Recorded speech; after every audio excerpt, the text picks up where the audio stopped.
Sulit untuk kira-kira maksudnya benuanya seperti apa, apakah. Tapi yang jelas ada beberapa deskripsi dia tidak punya laut, tidak ada laut dalam bumi yang baru. Ya, boleh dibaca di dalam Wahyu pasalnya yang ke-21. Wahyu 21 ayat 1. Lalu aku melihat langit yang baru dan bumi yang baru, sebab langit yang pertama dan bumi yang pertama telah berlalu dan laut pun tidak ada lagi. Jadi bumi baru tidak punya laut. Jadi ini gambarnya agak salah sebenarnya. Ini ilustrasi saya ambil ini ya. Susah juga ya. Dia masih ada laut ya di sini. Ini aslinya nggak ada laut lagi ya. Jadi tidak ada laut. Bentuknya seperti apa ya? Sulit diimajinasikan sekarang karena kita sudah biasa dengan laut yang bumi yang penuh laut. Ya, tapi kira-kira seperti itu. Jadi kita anggap di perahu itu ya satu bumi yang baru. Dari Yerusalem adalah suatu kota. Baik, kemudian pertanyaan tadi ini ya. Dari sini tadi, apakah gereja yang Alkitabiah itu? Alkitabiah itu kan satu adjektif ya, kata sifat ya. Alkitab kan kata benda. Alkitab itu kata benda, Alkitabiah itu kata sifat. Yaitu artinya sesuai dengan Alkitab. Jadi gereja yang Alkitabiah adalah kalau gampangnya gereja yang sesuai dengan Alkitab. Nah, gereja apa yang sesuai dengan Alkitab? Nah, makanya Anda ikut untuk seminar sering-sering, Anda akan lama-lama tahu gitu ya. Karena apa? Saya kalau begitu saya jelaskan seluruh Alkitab kalau Anda mau apa? Namanya itu gereja yang Alkitabiah. Harus tetap dengan seluruh Alkitab. Kalau mau dijelaskan ya kita menjelaskan seluruh Alkitab. Tetapi apa yang kita lakukan hari ini sudah merupakan satu langkah ke arah sana. Minimal dalam bidang eskatologi gitu kan. Nah, lalu ada pengajaran Alkitab lagi tentang yang lain apa ya. Yang lain apa. Intinya bagi suatu gereja untuk menjadi Alkitabiah dia harus selalu membandingkan dirinya dengan Alkitab. Segala praktek yang dia lakukan dibandingkan dengan Alkitab. Ada wanita jadi gembala sidang berkhotbah di umum apakah sesuai dengan Alkitab. Jadi selalu membandingkan dirinya dengan Alkitab. Apa yang dilakukan dia bandingkan dengan Alkitab. Nah, dengan cara itu maka dia akan menjadi gereja Alkitabiah kalau dia mau dengan Alkitab. Kebetulan kalau Anda mau gampangnya contoh gereja Alkitabiah apa, datang aja ke sini hari Minggu begitu. Ya, namanya saya sudah gereja Bagus Independen Alkitabiah. Tapi Anda bebas untuk mengecek juga karena bukan semua yang namanya Alkitabiah kan bukan dari namanya kan, melainkan dari apa? Dari pengajarannya. Jadi Anda bebas juga ya, untuk membandingkan. Jadilah seperti orang Berea. Kenapa katanya selalu membandingkan kitab suci? Benar nggak demikian? Wah, dia pengajarannya begini, benar nggak nih? Benar nggak? Bandingkan dengan Alkitabiah. Makanya jadi Alkitabiah. Nah, gereja itu penyampai atau jalan kepada kebenaran. Ya, dua-duanya. Nah, gereja adalah penyampai kebenaran. Sekaligus gereja yang adalah jalan kepada kebenaran. Maksudnya begini, bukan berarti di luar gereja nggak ada kebenaran. Ya. Kebenaran sebenarnya ada dalam apa? Firman Tuhan di sini. Tapi sekali lagi saya katakan, salah satu perintah firman Tuhan adalah menggabungkan diri dengan gereja yang benar. Nah, kalau kita tidak mau lakukan itu, maka sulit bagi kita untuk mengharapkan Tuhan bantu saya mengerti firman-Mu, padahal saya tidak mau melakukan firman-Mu. Ngerti kan? Ya? Jadi kebenaran itu sebenarnya bukan secara default ada di gereja. Kebenaran ada di gereja hanya kalau gereja itu benar-benar berdasarkan Alkitab. Karena kebenaran itu Yesus pernah berkata, firman-Mu adalah kebenaran. Firman-Mu adalah kebenaran. Oke, saya nggak usah ke gereja, saya belajar Alkitab aja, saya bisa sampai kepada kebenaran. Secara teori mungkin bisa, tapi secara praktek tidak bisa. Kenapa? Karena di dalam Alkitab dia perintahkan, Tuhan perintahkan, kamu harus berjemaat.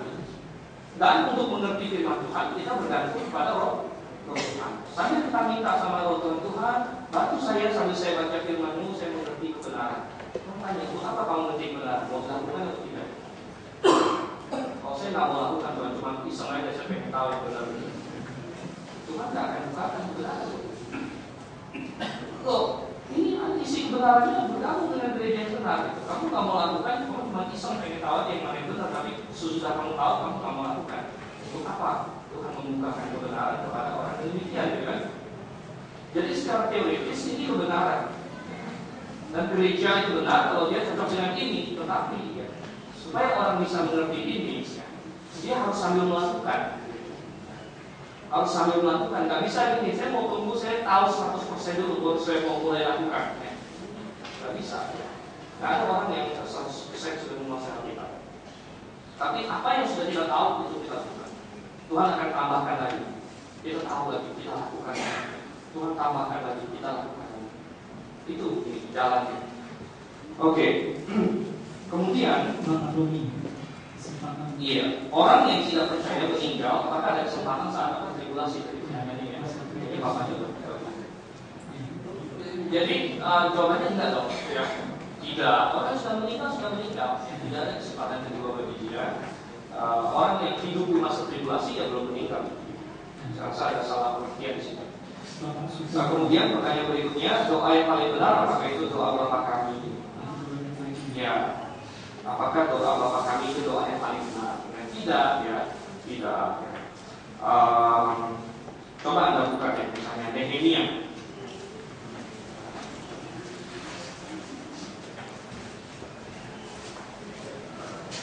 Jadi kalau kita berdoa kita harus ucap doa Bapa Kami, begitu. Wah, repot dong. Coba Nehemia pasal 2. Ini kan tadi sudah kita baca. Nehemia pasal 2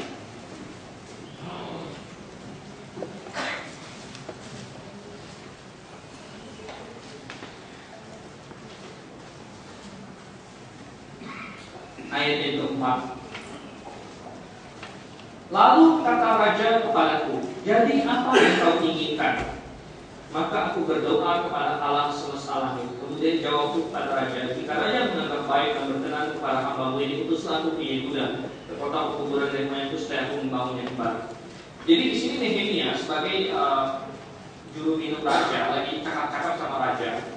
Lalu raja tanya dia, lalu kamu mau saya ngapain? Dan dikatakan Nehemia berdoa di sini. Kira-kira di mana dia?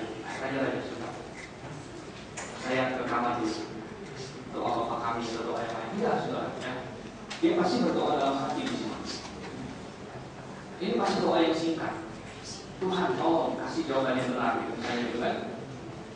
Lalu dia jawab. Dalam 1 Tesalonika, Paulus sudah berdoa dengan doa Bapa Kami. Itu bukan Tuhan berikan supaya kita lalu ulang-ulang seperti mantra. Bapa Kami yang di surga. Lalu dihafal, menjadikan mantra. Ya. Kalau ada doa, itulah dia ucap, itulah dia ucap. Bukan, doa itu sebenarnya komunikasi. Apa sih yang mau kita sampaikan sama Tuhan? Itu disampaikan. Ya, doa Bapa Kami diberikan sebagai suatu pola, sebagai suatu contoh. Ya. Bahwa doa itu ada elemen-elemen tertentu. Ya. Jadi bukan untuk dihafal lalu diulang-ulang seperti suatu mantra. Kemudian Markus 16 ayat 17 sampai 18, apakah diabaikan? Tentu tidak diabaikan, tetapi harus dimengerti dengan benar. Karena ayat 17 dan 18 berkata demikian dari Markus 16. Tanda-tanda ini akan menyertai orang-orang yang percaya. Mereka akan mengusir setan-setan demi namaku. Mereka akan berbicara dalam bahasa-bahasa yang baru bagi mereka. Mereka akan memegang ular, sekalipun mereka minum racun maut, mereka tidak akan mendapat celaka. Mereka akan meletakkan tangannya atas orang sakit dan orang itu akan sembuh. Nah, kuncinya adalah konteksnya. Coba kita lanjutkan ayat 19. Sesudah Tuhan Yesus berbicara demikian kepada mereka, terangkatlah ia ke surga, lalu duduk di sebelah kanan Allah. Ayat 20, mereka pun pergilah memberitakan Injil ke segala penjuru, dan Tuhan turut bekerja dan meneguhkan apa? Firman itu dengan tanda-tanda yang menyertai. Jadi tanda-tanda itu diberikan khusus untuk apa? Menyertai firman.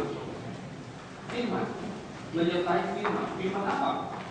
Firman Tuhan, yaitu perjanjian baru yang sedang ditulis pada saat ini. juga memberitakan firman hari ini bukan dalam pengertian yang sama. Kita bukan lagi menyampaikan firman dalam pengertian memberikan wahyu baru, tetapi kita kalau khotbah hari ini kita menjelaskan apa yang sudah tertulis. Sedangkan pada zaman itu rasul-rasul harus memiliki tanda tertentu dan ini meneguhkan firman, yaitu mereka sedang menuliskan wahyu yang baru, mereka menuliskan perjanjian baru. Oleh karena itu ada tanda-tanda yang menyertai. Dan kita tidak mengabaikan ini sudah digenapi, begitu. Sudah digenapi di abad pertama. Karena Tuhan tidak berjanji bahwa ini akan terus berlangsung untuk setiap orang Kristen. Melainkan ini adalah tanda-tanda yang akan muncul nanti kepada orang-orang percaya. Dan itu sudah digenapi di kisah para rasul. Paulus pernah digigit ular, tidak apa-apa. Rasul-rasul menyembuhkan orang-orang sakit, ya. Mereka mengusir setan-setan. Pas pada masa mereka sedang menuliskan perjanjian baru. Nah, banyak orang hari ini dari kalangan gereja tertentu, mereka ingin mengklaim sebagian dari ayat ini, tapi tidak mau mengklaim semuanya. Contoh yang mau mereka klaim, mengusir setan. Oke, wah, mana setan, saya usir, gitu kan. Berbicara dalam bahasa baru, ya. Shikalabalaba. Padahal itu bukan bahasa baru. Itu bahasa yang bukan bahasa. Tetapi, lalu yang dua ini mereka tidak mau, gitu. Pegang ular, minum racun maut. Kalau kita harus konsisten dong, ya. Kalau mau menggunakan ayat ini untuk mengklaim fenomena-fenomena hari ini, ya, bahasa roh dan sebagainya, ya, maka harus konsisten dong. Ada tuh Bible di rumah saya. Nah, silakan, begitu. Harus konsisten, gitu. Atau ada ular di mata, gitu kan? Ya. Bukan. Kristus tidak berjanji kalau kita baca ayat di sini, ya, bahwa ini akan berlaku sepanjang zaman. Tidak, ya, dari konteksnya ini adalah untuk meneguhkan firman itu. Itu meneguhkan penulisan perjanjian. Selamat pagi Bapak Ibu Saudara kasih Tuhan. Ya. Syukur kita bisa berada pada pagi hari ini. Ada kesempatan untuk membahas firman Tuhan, dan terutama topik kita pada pagi hari ini adalah situasi Timur Tengah sedang bergejolak, sedang memanas. Apakah perang Harmagedon sudah semakin mendekat? Sebelum kita masuk ke dalam materi, seperti yang tadi sudah disampaikan oleh narasumber, kita punya 3 sesi. Jadi sesi pertama ini jam 9.15 kira-kira sampai 10.30. 10.30 nanti kita ada istirahat teh atau tea break. Jadi mungkin ada yang nanti ingin merencanakan pergi ke WC dan sebagainya. Jam 10.30 kita ada tea break. Kemudian 10.45 kita akan masuk lagi untuk sesi kedua. Kita akan sampai 12.30. Kemudian akan disediakan makan siang setengah jam. Kemudian dari jam 1 kita akan sesi ketiga. Kemudian di ujung sekali akan ada tanya jawab. Jadi bagi hadirin Bapak Ibu sekalian nanti punya pertanyaan silakan disimpan, dicatat dulu. Jadi saya tidak akan membuka tanya jawab di akhir setiap sesi. Mengapa tidak? Karena mungkin nanti yang Anda akan tanya akan dibahas di sesi yang berikutnya. Jadi pertanyaan ditumpuk sampai paling terakhir. Nah, saya mengajak kita membuka beberapa ayat firman Tuhan terlebih dahulu. Mari kita buka Alkitab kita. Saya harap Anda semua membawa Alkitab.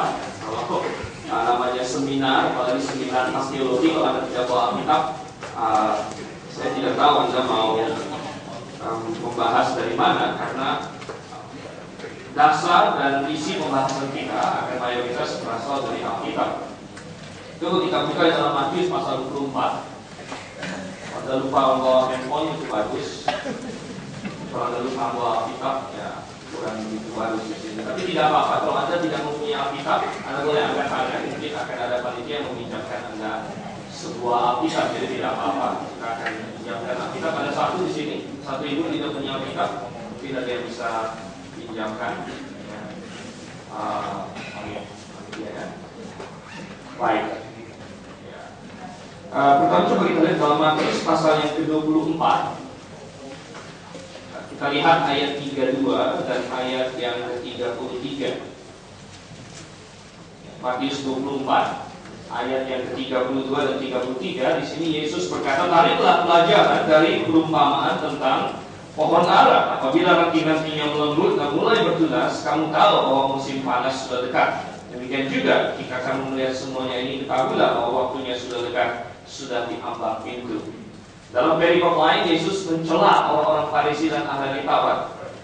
Dia berkata, "Kalian tahu cara memprediksikan cuaca. Kalian melihat langit cerah atau langit merah di pagi hari, itu artinya apa? Langit merah di sore hari artinya apa? Tapi kalian tidak bisa melihat zaman."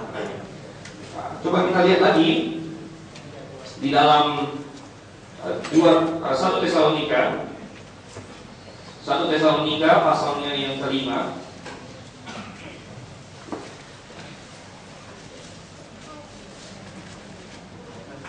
1 Tesalonika pasal 5 ayatnya yang keempat.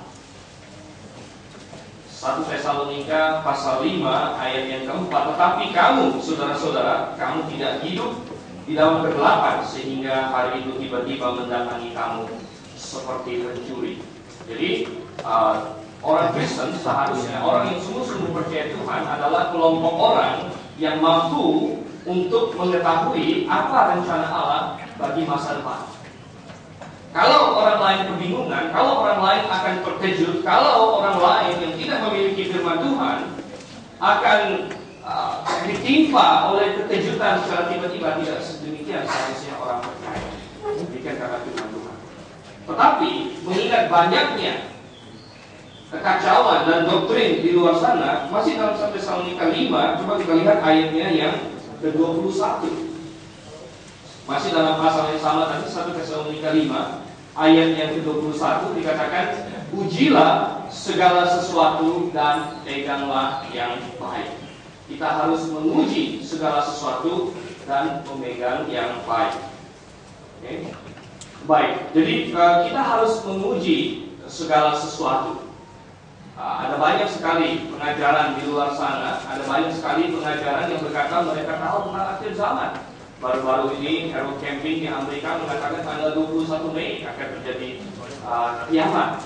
Ternyata sekarang sudah 29 Juli gitu. Jadi sudah lewat 1 bulan, ternyata tidak terjadi. Dan apa akibatnya? Akibatnya orang-orang Kristen yang sungguh-sungguh akhirnya dikelompokkan, "Oh, kamu sama dengan dia, kamu sama dengan Harold Camping yang kacau itu." Ternyata tidak, kita memiliki sesuatu yang benar.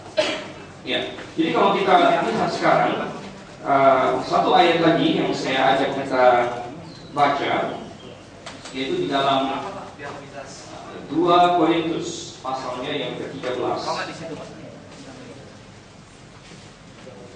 2 Korintus pasal yang ke-13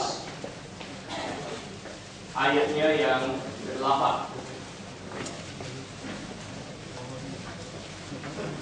2 Korintus 13 ayat yang ke-8.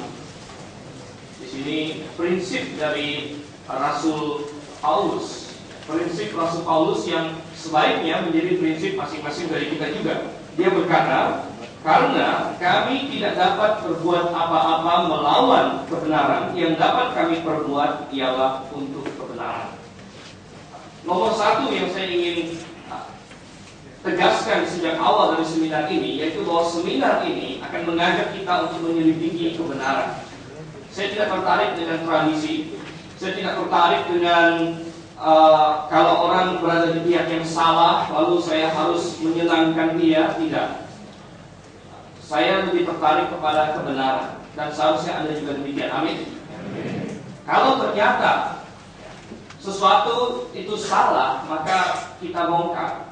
Kalau sesuatu itu perlu diluruskan, maka seperti Paulus katakan, kami tidak dapat berbuat apa-apa melawan kebenaran, yang dapat kami perbuat ialah untuk kebenaran. Yang patut menjadi sikap hati setiap orang percaya adalah kita cek dari Alkitab, benarkah demikian? Dan kalau benar demikian, maka kita pro kebenaran. Kita bukan pro faksi ini, kita bukan pro apalagi partai ini atau gereja ini, tapi kita pro kebenaran. Kita menjunjung tinggi kebenaran firman Tuhan. Kalau kebenaran itu mengantar kita kepada suatu posisi, maka itulah yang harus kita perbuat. Baik, mari kita tundukkan kepala, kita berdoa minta pertolongan Tuhan sebelum kita mulai. Bapa di surga, kami mengucap syukur Tuhan bahwa di pagi hari ini Engkau telah bekerja sedemikian rupa sehingga acara ini dapat kami mulai. Baik itu panitia yang sudah bekerja, baik itu peserta yang sudah Engkau sertai dengan selamat sampai ke tempat ini, maupun kebebasan yang kami miliki saat ini ya Tuhan.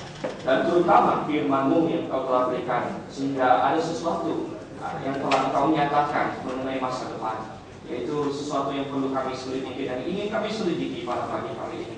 Tuhan, kiranya Engkau yang membimbing, karena Roh-Mu yang menuliskan ini, Roh-Mu yang paling tahu tentang masa depan, kiranya Roh-Mu lah yang menuntun kami kepada kebenaran. Kami berdoa Tuhan dalam nama Yesus Kristus.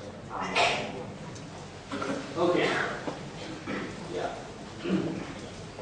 Kalau kita lihat, Timur Tengah selalu menjadi suatu topik yang sangat hangat. Ini adalah wilayah daerah yang sangat volatile dalam bahasa Inggris, atau sangat mudah bergejolak.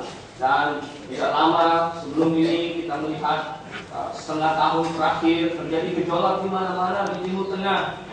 Mulai dari Mesir ada demonstrasi besar-besaran, ya, sampai kepada kerusuhan, ada penggulingan rezim-rezim, ya. Presiden Mesir sudah turun, berbagai negara mulai terkena. Sekarang ada perang saudara di Libya yang didukung oleh NATO dan sebagainya. Dan ini semua membuat kita bertanya, sebenarnya Timur Tengah bukanlah suatu daerah yang asing dengan perang atau asing dengan pertempuran. Timur Tengah sudah mengecap itu semua berulang-ulang kali.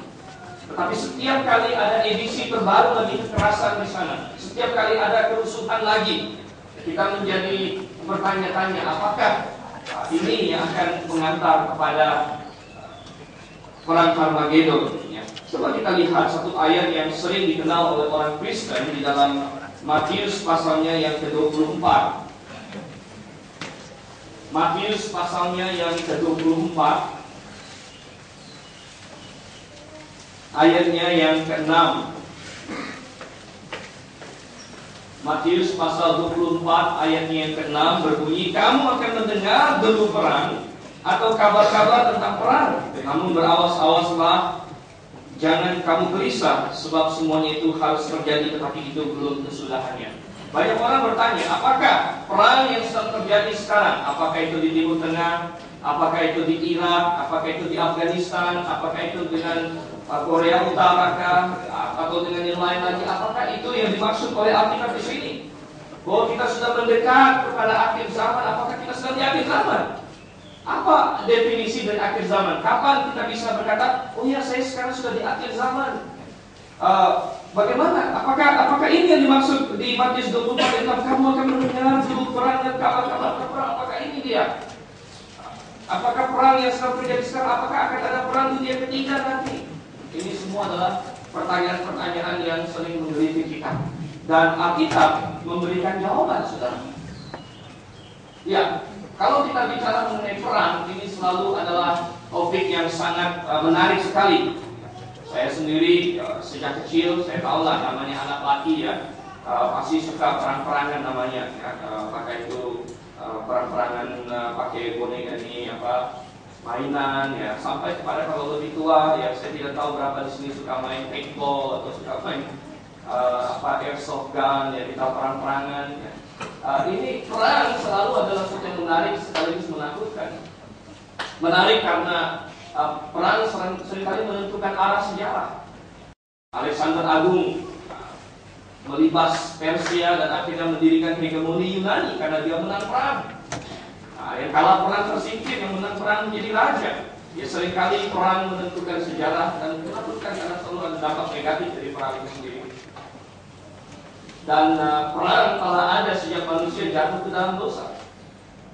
Ini kita bisa lacak sampai kembali ke Alkitab. Nah, Alkitab memiliki banyak sekali catatan dan rujukan kepada perang. Salah satunya tadi yang kita baca dalam Matius pasal 24 ini. Tetapi coba kita lihat sekarang, bagaimana dengan perang di akhir zaman secara spesifik. Jadi semua pertanyaan ini saya lontarkan di depan, dan nanti pelan-pelan kita akan menjawab satu demi satu. Jadi ada 3 perang besar yang tercatat dalam Alkitab yang belum terjadi. Ada 3 perang besar dalam Alkitab yang dicatat yang belum terjadi. Yang kebanyakan orang kenal itu adalah perang Harmagedon, yaitu yang menjadi judul kita. Tapi bukan itu satu-satunya perang yang dinubuatkan oleh Alkitab. Ada beberapa yang lain. Yang pertama, kita sering sebut perang Gog dan Magog. Ini ada di Yehezkiel pasal 38 dan 39. Coba kita tengok sebentar dalam Yehezkiel pasalnya yang ke-38 dan 39.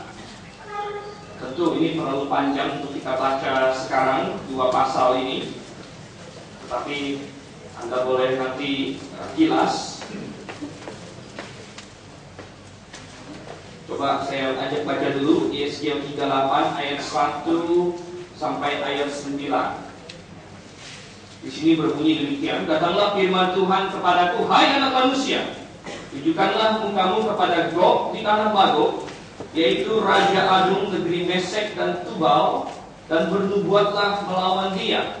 Dan katakanlah, beginilah firman Tuhan Allah, lihat aku akan menjadi lawanmu, hai Gog, Raja Agung negeri Mesek dan Tubal.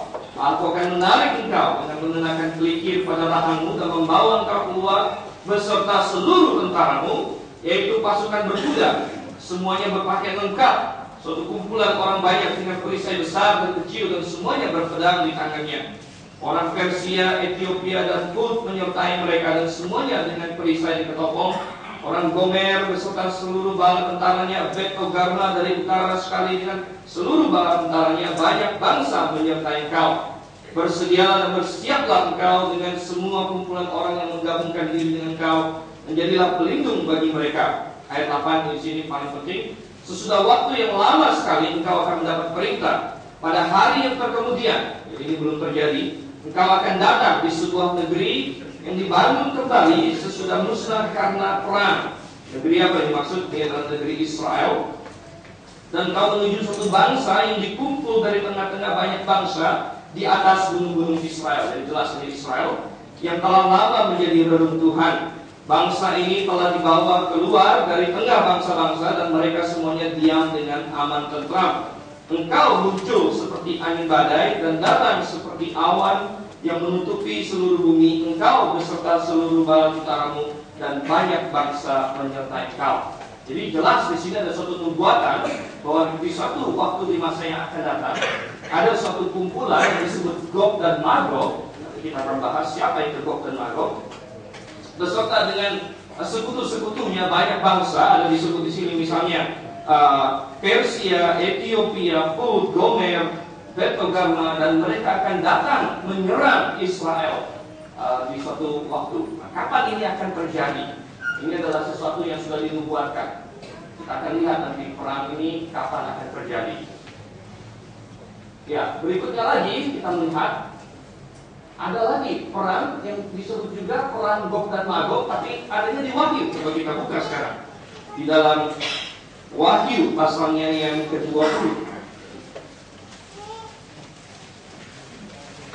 Di dalam Wahyu pasalnya yang ke-20,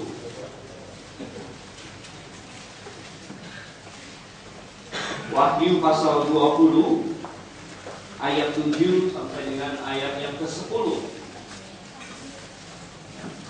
Dikatakan, dan setelah masa 1000 tahun itu berakhir, iblis akan dilepas dari penjaranya, dan ia akan pergi menyesatkan bangsa-bangsa dari keempat penjuru bumi, yaitu Gog dan Magog, dan mengumpulkan mereka untuk berperang, dan jumlah mereka sama dengan banyaknya pasir di laut.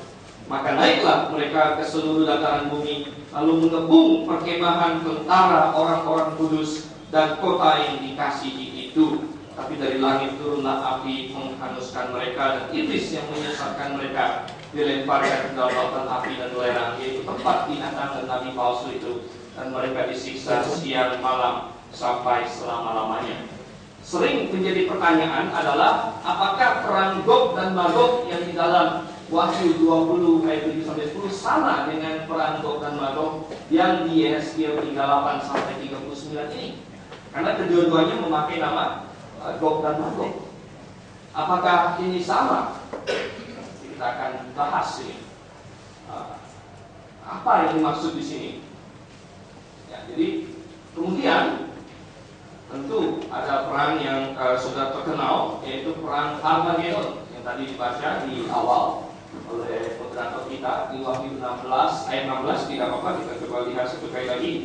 Wahyu 16 ayat 16. Lalu dia mengumpulkan mereka di tempat yang dalam bahasa Ibrani disebut Armageddon. Dan kalau kita lihat ke ayat 14 di atasnya, ini disebut sebagai peperangan pada hari besar, yaitu hari Allah yang Maha Kuasa.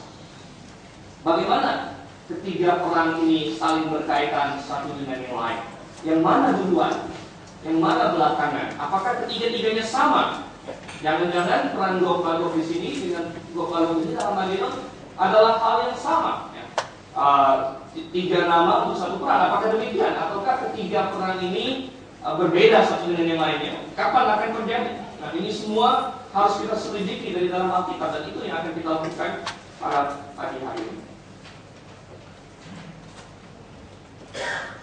Nah, tentu yang paling terkenal di dunia, ya, mereka sering tidak mengenal Gog Magog, tapi paling terkenal adalah perang Armageddon, atau dalam bahasa Inggrisnya Armageddon. Ya, bahkan ketika saya mempersiapkan seminar ini, saya search Armageddon, ya, banyak sekali yang aneh-aneh muncul gitu. Mulai dari film, beberapa waktu lalu ada film Armageddon, katanya ada meteor mau menabrak bumi atau apa gitu, itu disebut Armageddon juga. Saya tidak mengajak Anda untuk mendapatkannya dari dalam Alkitab, maka Anda tidak punya fondasi. Kalaupun Anda terima apa yang saya katakan, Anda tidak punya fondasi. Oh, itu kata Dr. Stephen. Kata Dr. Stephen, Gog Magog itu begini, Armageddon itu begini. Saya tidak mau. Bukan itu tujuan seminar ini. Tujuan seminar ini adalah untuk memberikan kepada Anda bekal dan bagaimana kita mendapatkan itu dari Alkitab. Oleh karena itu saya harus mulai dari dasar dulu. Kita sudah sepakat, ya, kita harus sepakat dulu bagaimana mendapatkan informasi tadi. Bagaimana menafsir yang benar itu? Tentu nomor satu kita harus punya dasar yang benar. Kita harus menafsirkan dari Alkitab. Ya, tentu ini saya tidak akan banyak berpanjang lebar dalam topik ini.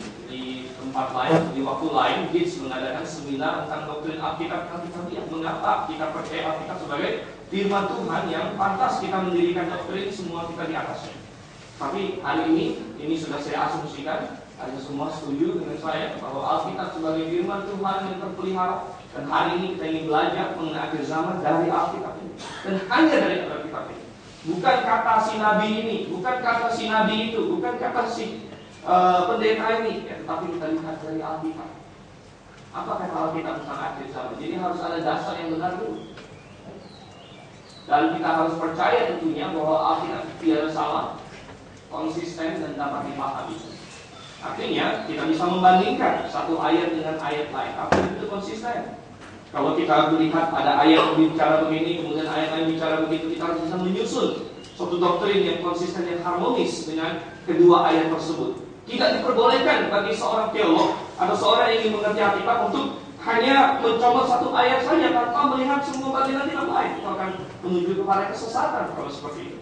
Melainkan kita harus melihat keseluruhannya. Oke, kita punya dasar yang benar.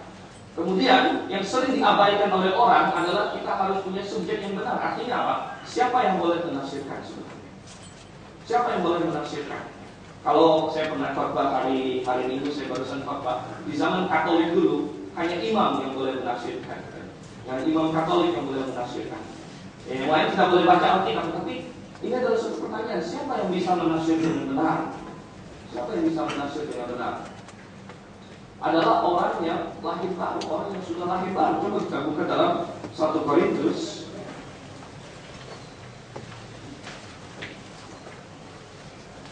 1 Korintus pasalnya yang kedua, ayat 14 sampai ayat yang ke-16. 1 Korintus pasal 2 ayat 14 sampai 16 dikatakan, tetapi manusia duniawi tidak menerima apa yang berasal dari Roh Allah, karena hal itu baginya adalah suatu kebodohan, dan ia tidak dapat memahaminya, sebab hal itu hanya dapat dinilai secara rohani. Tetapi manusia rohani menilai segala sesuatu, tapi ia sendiri tidak dinilai oleh orang lain. Manusia duniawi tidak bisa menerima hal rohani. Berkata dari dalam 2 Korintus 2 Korintus pasalnya yang ketiga,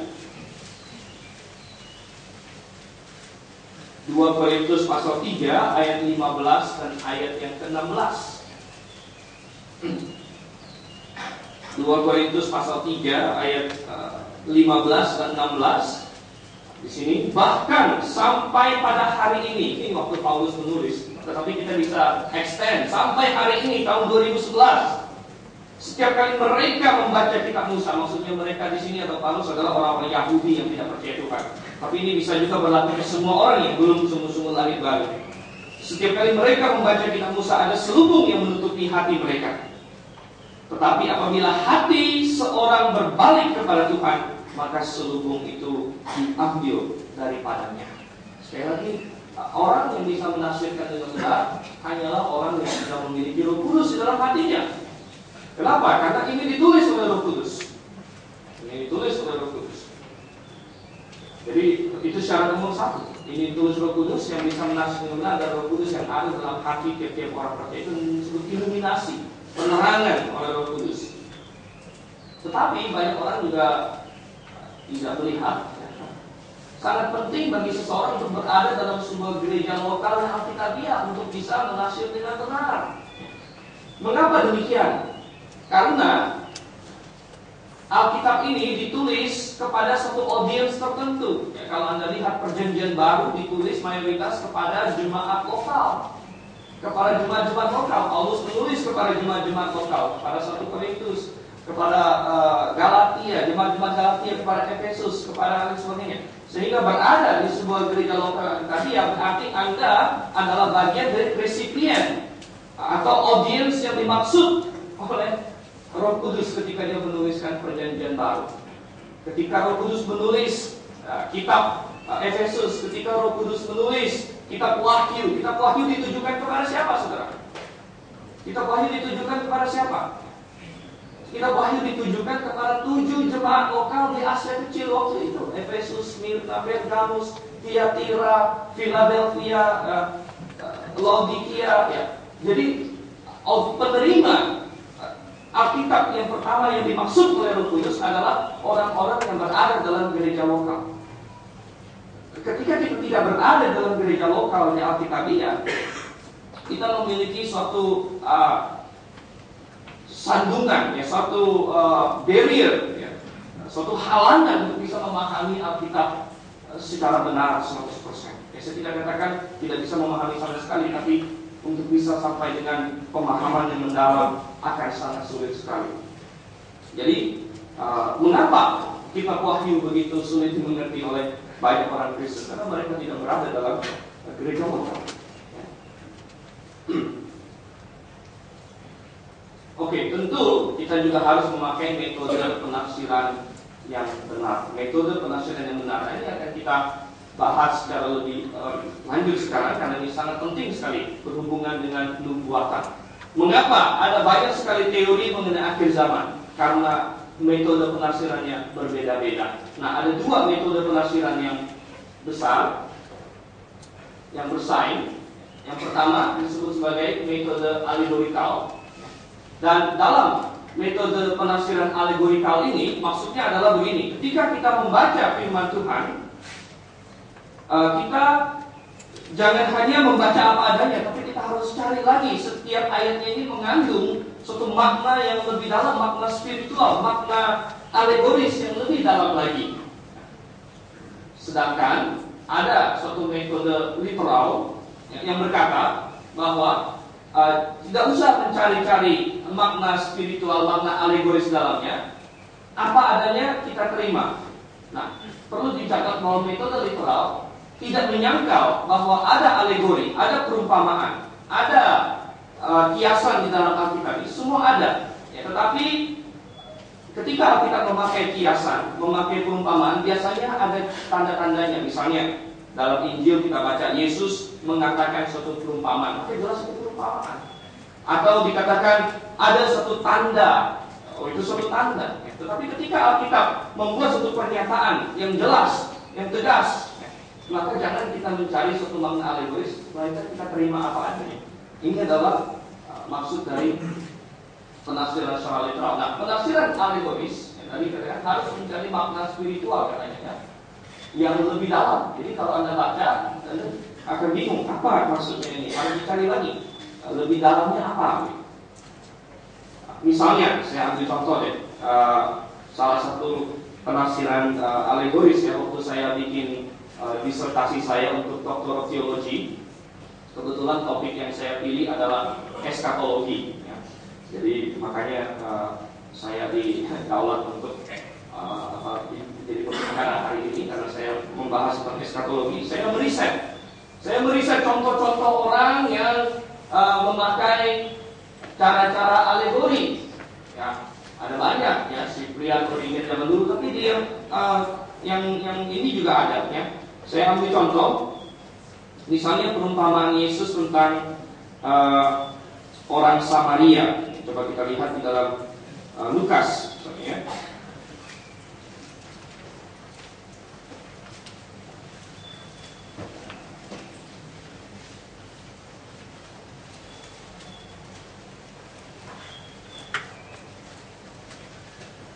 Lukas pasalnya yang ke-10.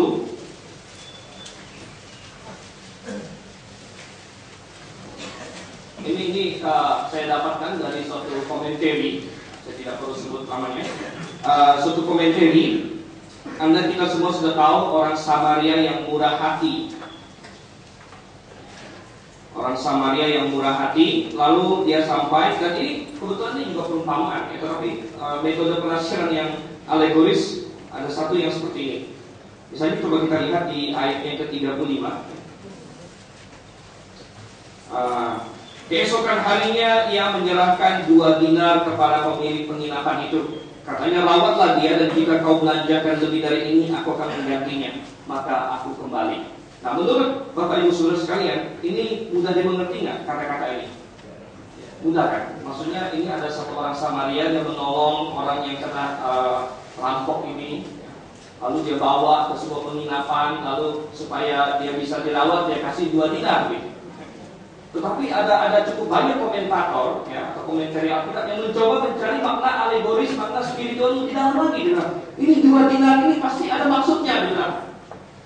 Sehingga saya pernah baca komentari yang bilang 2 dinar ini melambangkan satu perjanjian lama, satu perjanjian baru. Hebat juga saya bilang. Dari 2 dinar ini bisa ditarik ini makna spiritual yang begitu mendalam. Lalu ada lagi yang 2 dinar ini artinya belas kasihan dan apa begitu ya. Banyak deh ini. Dan ujung-ujungnya ada berbagai variasi gitu. Kenapa perlu begitu ya? Ini adalah satu kalimat yang mudah dimengerti. 2 dinar ya 2 dinar itu logam gitu. Gak usah dicari lagi 2 dinar ini maksudnya perjanjian lama dan perjanjian baru, maksudnya hukum dan kasih karunia, maksudnya ini dan itu. Gak usah saudara. Ini adalah ciri khas ini ya, suatu penafsiran alegoris. Sekali lagi, penafsiran literal tidak berarti kita menyangkal ada pemakaian alegori atau pemakaian perumpamaan, tapi literal berkata kalau itu sudah bisa dimengerti secara literal, gak usah lagi dicari-cari yang makna aneh-aneh yang seperti itu. Ada contoh lagi, misalnya yang menjadi bulan-bulanan itu biasanya adalah di kitab Wahyu. Di kitab Wahyu, coba bisa kita lihat. Ya, ini langsung saja saya kutip dari tesis saya ya. Misalnya ada di Wahyu di dalam salah satu sangkakala ya.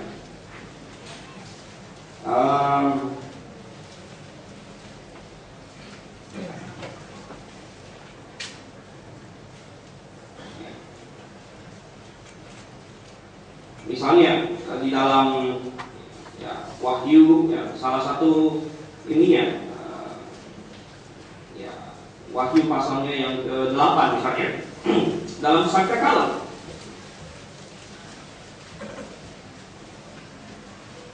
sangkakala pasal ayat yang ke-7 ya. Wahyu pasal 8 ayat yang ke-7. Lalu malaikat yang pertama meniup sangkakalanya, dan terjadilah hujan es dan api bercampur darah, dan semuanya itu dilemparkan ke bumi. Maka terbakarlah 1/3 dari bumi dan 1/3 dari pohon-pohon, dan hanguslah seluruh rumput-rumputan hijau. Nah, menurut Anda ini sulit dimengerti nggak bahasanya? Nah, ya, coba kita lihat. Ada beberapa vocabulary. Hujan es. Kita mengerti nggak hujan es itu apa? Hujan es kita tahu hujan es itu apa. Ada api. Kita tahu nggak api itu apa? Bercampur darah. Kita tahu darah itu apa. Kemudian semuanya dilempar ke bumi, cukup jelas. Terbakarlah sepertiga dari bumi. Kita mengerti nggak apa itu maksudnya terbakar? Oke, kita mengerti. Sepertiga. Oke, kita tahu sepertiga itu apa. Sepertiga dari pohon. Kita tahu nggak pohon itu apa? Jelas kita tahu pohon itu apa. Dan hanuslah seluruh rumput. Jadi sebenarnya tidak ada alasan untuk tidak menafsirkan ini secara literal. Penafsiran literal akan berkata bahwa ini adalah satu event supernatural di mana memang akan ada hujan es, benar-benar hujan es, yang bercampur api, benar-benar api, yang bercampur darah, benar-benar darah, yang menghanguskan sepertiga pohon, benar-benar sepertiga pohon di bumi dan seluruh rumput tadi. Tetapi metode alegorikal tidak akan menerima itu. Mereka akan berkata bahwa tunggu dulu ya. Pohon di sini sering menjadi lambang dari pohon yang tinggi. Jadi itu adalah lambang dari pemerintah-pemerintah, orang-orang besar. Sedangkan rumput itu kan itu rakyat kecil. Jadi sepertiga bangsawan dan raja dan pemerintah hancur, tapi rumputnya hancur semua, rakyatnya mati semua begitu. Kemudian ya, jadi ini ditafsirkan lain lagi. Nah, kalau kita menerima secara literal, kita berkata ini sudah pernah terjadi belum? Pernah nggak? Ada hujan es campur api, campur darah yang menghanguskan sepertiga pohon di bumi dan semua rumput habis. Nah, belum pernah ada. Jadi kalau kita terima secara literal, mau tidak mau kita bilang ini belum terjadi, melainkan akan terjadi. Sehingga kita menafsirkan kitab Wahyu sebagai sesuatu yang masih akan terjadi, disebut penafsiran futuristik. Mengapa kita terima ini sebagai futuristik? Karena kita terima secara literal. Secara literal belum pernah terjadi. Nah, karena belum pernah terjadi, maka baru akan terjadi. Sedangkan penafsiran alegorikal berkata, oh ini bisa saja sudah terjadi. Ini saya pernah baca satu orang komentator berkata ini adalah serangan dari bangsa Goth kepada kerajaan Romawi pada abad ke-5 dan ke-6. Jadi waktu itu bangsa Goth datang diibaratkan hujan es, api dan darah ya. Lalu menyerang kerajaan Romawi waktu itu. Dan sepertiga pohon yaitu orang-orang besarnya, bangsa-bangsa Romawi hancur, dan rakyatnya yaitu rumput-rumputan berantakan semuanya. Jadi karena ditafsirkan secara alegoris, maka dia bisa saja bilang, oh ini sudah terjadi. Sudah terjadi, tapi tidak literal ya, melainkan lambang-lambang dari sesuatu. Tapi kalau kita terima literal, maka mau tidak mau kita bilang ini future atau masa depan, karena nggak pernah ini terjadi secara literal. Nah, ini kita bisa melihat metode penafsiran membuat satu perbedaan yang sangat besar ketika kita membahas akhir zaman. Nanti ujung-ujungnya kemana ini arah penafsiran kita? Nah, dari awal kita harus pastikan dulu yang mana yang mau kita pegang, literal atau alegorikal.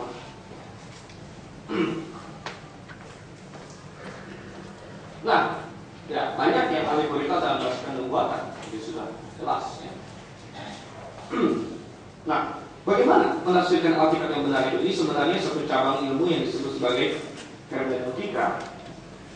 Tapi mau tidak mau harus kita bahas sedikit kalau berhubungan dengan eskatologi juga. Ada beberapa prinsip yang harus dipegang. Yang pertama adalah sesuai konteks tentunya. Sesuai konteks. Kalau kita tidak melihat konteks, kita bisa memelintir Alkitab kemanapun maunya. Iblis memakai Alkitab untuk menyerang Tuhan. Iblis berkata, jatuhkanlah dirimu dari bait Allah, bukankah ada tertulis, malaikat-malaikat akan melapangkan tangannya agar kakimu tidak terantuk. Tetapi iblis tidak mengambilnya sesuai dengan konteks, karena konteks itu bukan masalah Tuhan Yesus menjatuhkan diri dari bait Allah. Konteks itu adalah Tuhan membimbing langkah orang percaya yang hidup dengan iman agar mereka tidak tersandung. Bukan kita mencobai Tuhan, ada kekuatan.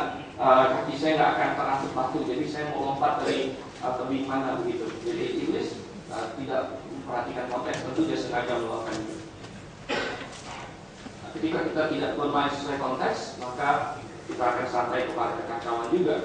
Saya tidak akan lama-lama di sini. Alkitab harus Alkitab ini adalah prinsip kedua. Artinya kalau ada satu perikop firman Tuhan yang sulit, kita cari Alkitab perikop lain yang bisa menjelaskan. Jangan tradisi menafsirkan Alkitab, tapi Alkitab menafsirkan Alkitab. Oh, kenapa di dalam, misalnya di dalam Markus 16 ya, dikatakan, ini contoh saja. Markus 16 ayat 16, siapa yang percaya dan dibaptis akan diselamatkan. Tetapi siapa yang tidak percaya akan dihukum. Apakah berarti baptisan menyelamatkan? Apakah saya perlu dibaptis untuk mendapat keselamatan? Ayatnya berkata, siapa yang percaya dan dibaptis akan diselamatkan. Oh tidak, saudara kasih Tuhan. Karena kita bandingkan dengan ayat firman Tuhan lain, bahwa misalnya penjahat di samping Yesus tidak dibaptis, tidak diselamatkan. Kemudian dikatakan di Efesus 2, orang diselamatkan bukan karena usaha, melainkan karena kasih karunia.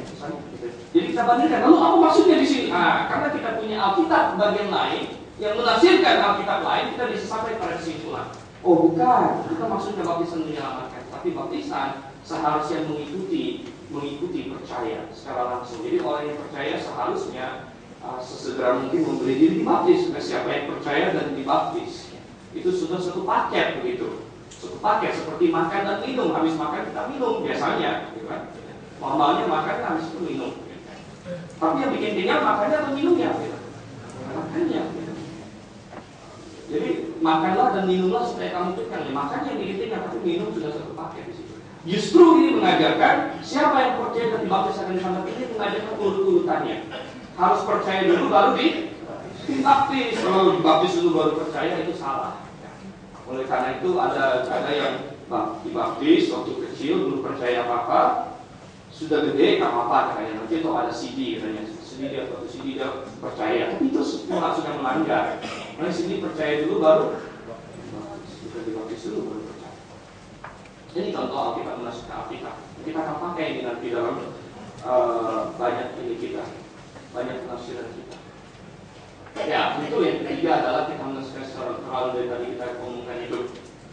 Tafsirkan secara literal apa adanya, kecuali kalau memang ada tanda-tanda bahwa ini adalah suatu tanda, ini suatu kiasan, ini suatu perumpamaan.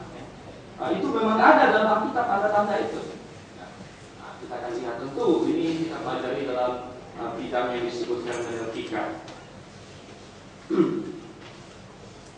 Oke, pertanyaannya mengapa kita pilih yang literal bukan yang alegorikal? Nomor satu, metode komunikasi manusia secara normal adalah secara literal. Kalau saya bicara dengan teman saya bahwa hari ini saya ingin mengadakan seminar di grafik, teman saya tidak perlu menebak-nebak. Jangan-jangan seminar maksudnya ini main bola gitu. Jangan-jangan grafik maksudnya planet futsal gitu kan? Oh jadi saya mau seminar di grafik maksudnya dia pengen main bola di planet futsal gitu. Itu jadi kacau gitu kan? Ini sudah berbeda gitu. Metode komunikasi manusia pada umumnya adalah literal. Bukankah manusia sering juga memakai kiasan? Benar ya. Tetapi kiasan-kiasan itu dimengerti melalui satu tanda, yaitu apa ya? Yaitu kalau maksud literalnya nggak masuk akal gitu. Kalau secara literal nggak masuk akal, baru kita kira-kira jangan-jangan maksudnya yang kiasan gitu kan. Saya bilang, saya makan kuda kamu. Wih, saya makan kuda kamu. Nomor satu saya nggak punya kuda gitu. Saya hidup di Jakarta bukan di desa gitu kan. Nomor dua, kayaknya dia nggak mau makan kuda gitu ya. Oh maksudnya lagi main catur kita tahu gitu ya. Saya makan kuda kamu. Jadi dari konteks ya, dari kalau ditafsirkan secara literal kok nggak masuk gitu, maka kita mulai mencari maksud alegorisnya. Tapi kalau secara literal sudah masuk, ya nggak usah dicari-cari lagi. Saya makan tomat kamu, ya betul lah ada tomat di depan gitu kan. Oh iya, nggak usah dicari lagi tomat maksudnya apa gitu ya. Nah, ini ya, metode komunikasi manusia. Kemudian menafsirkan secara literal memungkinkan objektivitas. Kalau menafsirkan secara alegoris, mau kiasannya siapa? Ya. Oh menurut saya pohon itu maksudnya bangsawan. Menurut kamu pohon itu maksudnya barang lain lagi. Ya. Menurut dia pohon itu maksudnya ini lagi. Siapa yang benar? Ya. Nggak ada standarnya. Oleh karena itu komentari yang memakai metode alegorikal, Anda boleh cek tiap-tiap komentari nggak ada salah satu pun yang sama dengan yang lain. Karena masing-masing menurut alegoris dia sendiri. Tidak bisa objektif kalau begitu. Objektif harus apa adanya. Kalau tertulis pohon ya pohon itu objektif. Kalau pohon ini mau dikiaskan, maka tergantung siapa yang menghias. Mau saya kiaskan bangsawan, yang lain mau dikiaskan pemerintah, yang lain mau dikiaskan ini lagi. Dua koin, yang satu bilang PBPL, yang satu bilang hukum dan kasih karunia, yang satu lagi bilang apa. Tapi kalau literal dua koin itu objektif. Kalau alegoris tidak mungkin objektif lagi. Ketiga, seringkali penafsiran alegori muncul karena kurang iman. Ini adalah permasalahan utamanya. Nggak mungkin sampai seluruh rumput habis terbakar, sepertiga pohon habis. Saya nggak kebayang tuh. Ya nggak kebayangnya kamu, sehingga kamu mulai mencari yang alegoris. Tetapi jangan kita pikir Tuhan tidak mampu. Kalau Tuhan bilang seluruh rumput akan terbakar, ya kita percaya saja. Jangankan seluruh rumput, nanti kalau kita lihat pada cawan yang ketujuh, semua pulau hilang katanya. Hati-hati kita di Pulau Jawa sudah. Kalau kita percaya sangat kalau cawan yang ketujuh semua gunung akan runtuh, semua pulau akan hilang, wah kita harus hati-hati itu. Apalagi yang di pulau-pulau kecil lainnya gitu kan. Ini hati-hati. Tapi benar nggak sih semua pulau akan hilang? Kadang-kadang kita mencari alegori karena kita nggak bisa percaya apa yang dikatakan sekarang literal itu gitu. Kayaknya nggak masuk akal deh. Semua gunung hilang, semua pulau hilang. Nah, karena menurut dia nggak masuk akal, maka dia mencari ide alegori. Padahal nggak usah, kita percaya saja. Kenapa sulit bagi Tuhan untuk menghilangkan semua gunung dan semua pulau? Gitu. Oke, cukup tentang penafsiran. Ya. Oke, satu lagi. Kenapa literal? Karena kita melihat contoh Yesus dan para rasul menafsir secara literal. Nah, Anda boleh lihat, tentu dalam perjanjian baru ada kadang-kadang Tuhan Yesus, para rasul menjelaskan perjanjian lama. Dan mereka menjelaskan perjanjian lama secara literal. Mereka tidak pernah mencoba yang aneh-aneh. Nah, saya kira tidak punya waktu untuk melihat contoh-contohnya. Ada buku, Dr. Saya juga ada tulis cara menafsir Alkitab ya. Tesis saya nanti mungkin ya, tentu proyek saya nanti akan saya terjemahkan, itu juga saya bahas ini.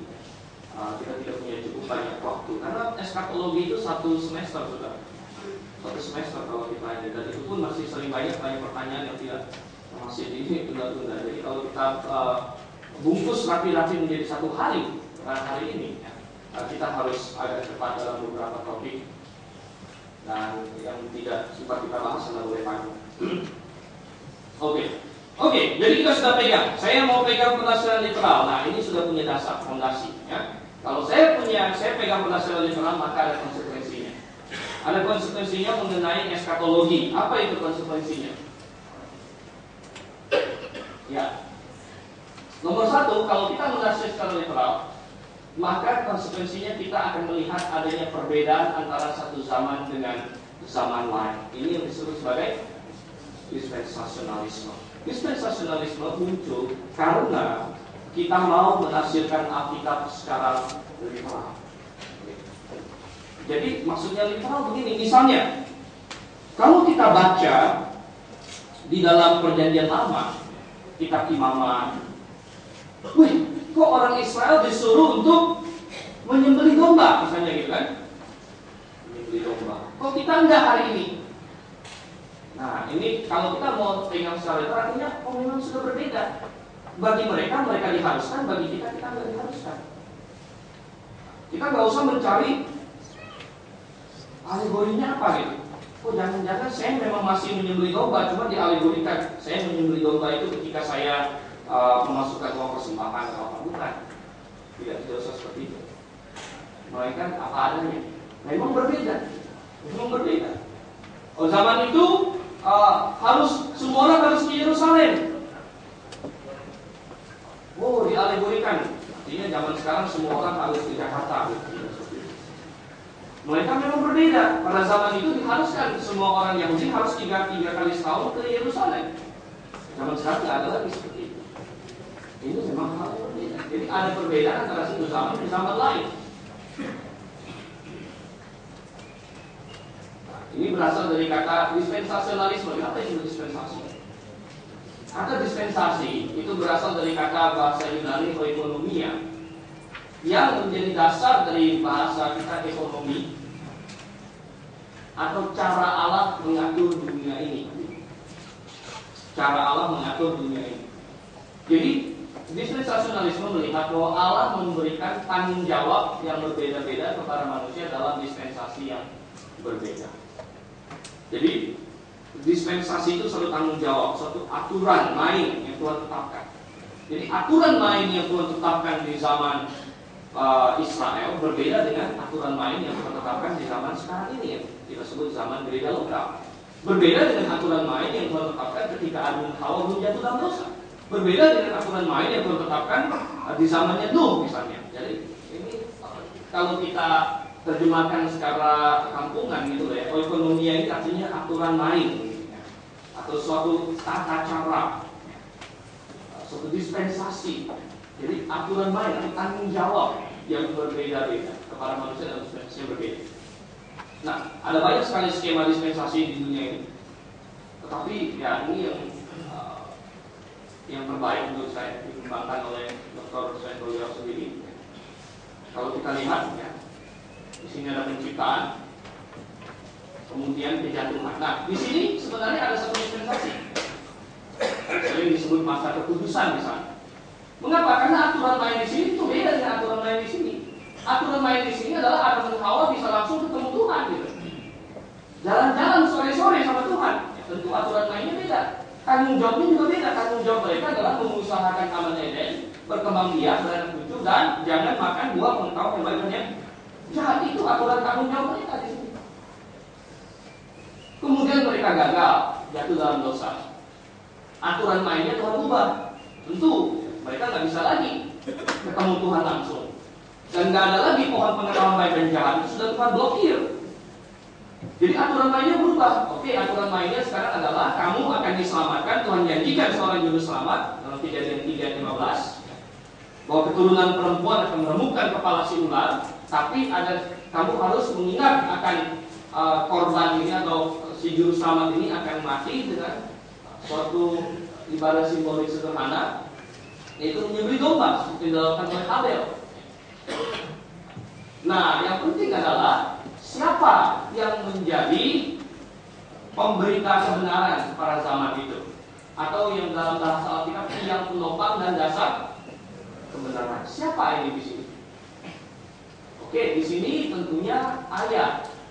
Kenapa ayah? Ya, institusi yang paling pertama Tuhan ciptakan adalah keluarga.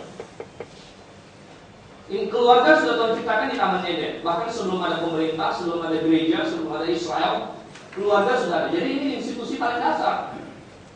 Nah, ayah punya anak. Setiap ayah punya tanggung jawab supaya anaknya mengerti kebenaran. Adam ajarin Habel. Bagaimana cara ini menyembelih domba? Jadi ayah di sini. Nuh mengajar anak-anaknya. Makanya ayah punya otoritas yang sangat besar di sini. Ketika anaknya menyimpang, ayah bisa mengutuk. Ya, misalnya Nuh mengutuk si Ham. Nah, ini di sini sejak kejatuhan. Tapi makin lama, makin banyak ayah yang tidak beres, sehingga gagal. Banyak manusia yang menyimpang, melupakan ini. Akhirnya Tuhan bilang, manusia sudah gagal dalam tanggung jawabnya. Jadi terjadi kegagalan lagi. Jadi kita lihat di sini selalu ada kegagalan. Gagal. Oke, gagal. Sekarang harus ada cara baru. Cara baru masuk, tanggung jawab baru. Sekarang Tuhan pakai suatu bangsa. Karena institusi bangsa sudah Tuhan mulai waktu itu. Tuhan pakai bangsa Israel sebagai tiang penopang dasar kebenaran. Ya. Waktu itu ibadahnya disentralisasikan di Kemah Suci dan belakangan di Yerusalem. Ini yang kita sebut sebagai zaman Israel atau zaman Perjanjian Lama. Gitu. Apakah Israel sukses menjalankan fungsinya? Gagal juga. Israel gagal. Bukannya mereka menjadi tiang penopang dasar kebenaran, malah mereka sendiri disesatkan berulang-ulang kali. Sehingga akhirnya Tuhan bilang, dan puncaknya adalah mereka menolak Mesias mereka sendiri. Akhirnya Tuhan bilang, oke, kita bikin yang baru lagi. Israel sudah gagal menolak Mesias, dan semenjak Yohanes tampil, Tuhan sudah persiapkan itu jemaat sekarang. Tiap-tiap jemaat lokal.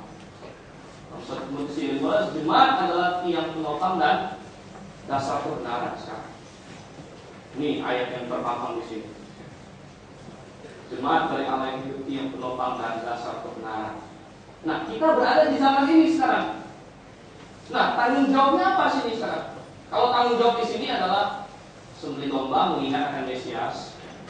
Di sini adalah sama menyembelih domba, mengikuti hukum Taurat Musa dan sebagainya untuk mengingat akan Mesias lagi. Di sini Mesias sudah datang. Ya, kita perlu percaya kepada Mesias yang sudah datang. Ya, kemudian berjemaat dan memberitakan berita tentang Mesias ini kemana-mana. Ini adalah tanggung jawab jemaat yang berada dalam kebenaran. Tapi apakah berhasil jemaat-jemaat lokal? Oh, ternyata tidak. Kebanyakan jemaat lokal menjadi kacau. Kebanyakan jemaat lokal mayoritasnya menjadi sesat, bahkan jangankan menjadi tiang penopang dasar kebenaran, menjadi tiang penopang dasar kesesatan. Jadi bukan ini ya, benar. Jadi yang Tuhan inginkan dari suatu jemaat itu bukan jumlahnya sebenarnya. Di Amerika kan sekarang lagi galak-galaknya mega church.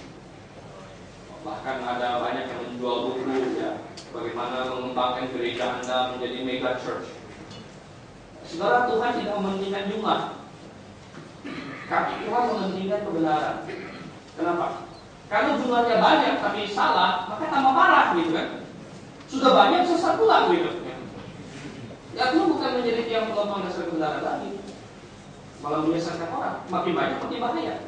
Jadi yang paling penting adalah benarnya. Kalau dia benar, mau berapapun jumlahnya nanti kita tambah pelan-pelan. Yang penting dia benar. Ini adalah tanggung jawab kita ada di sini. Nah, nanti ya, akan masuk ke dispensasi baru, tanggung jawab baru, yaitu ketika kedatangan Kristus ke angkasa di sini untuk menjemput orang-orang percaya yang ada di zaman ini. Kalau kita sebut pengangkatan, ini yang kita bahas lagi lebih lanjut. Nanti akan masuk ke dalam 7 tahun kesusahan. Kalau ada kedatangan Kristus ke bumi.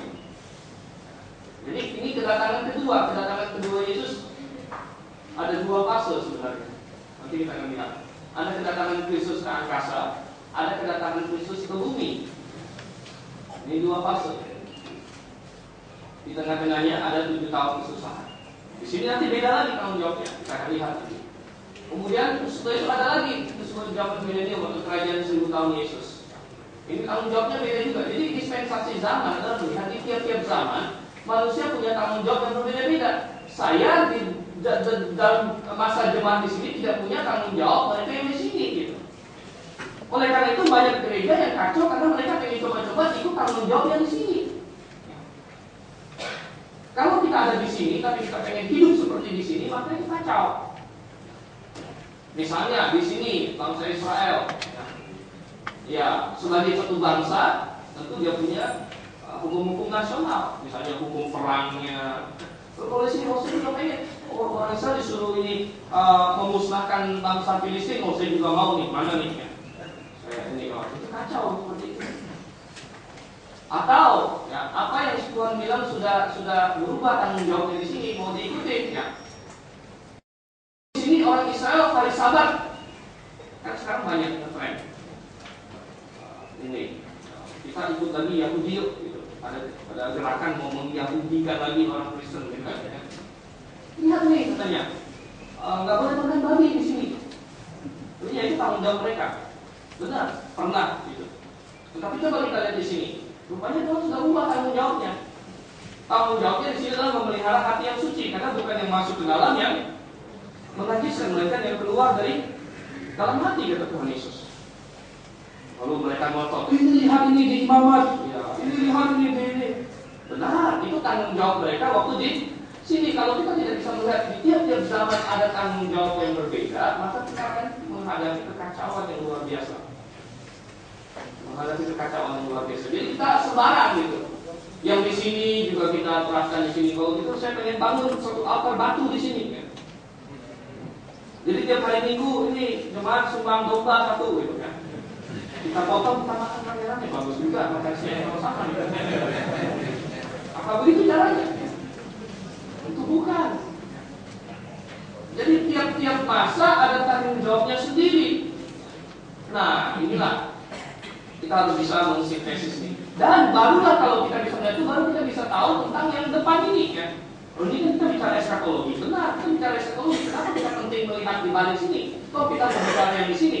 Saudara, Alkitab itu satu kesatuan. Anda tidak mengerti yang di sini, Anda tidak bisa mengerti yang di sini. Anda nggak mengerti Kejadian, Anda tidak akan mengerti kitab Wahyu. Banyak orang mencoba, sih pengen baca kitab Wahyu. Saya kata, Anda perlu tahu Kejadian dan Daniel perlu tahu. Anda baru bisa mengerti kitab Wahyu dengan benar. Apalagi kitab Daniel. Perjanjian lama, oh iya, kenapa saya perlu belajar perjanjian lama untuk tahu tentang masa depan? Penting, saudara. Karena ini satu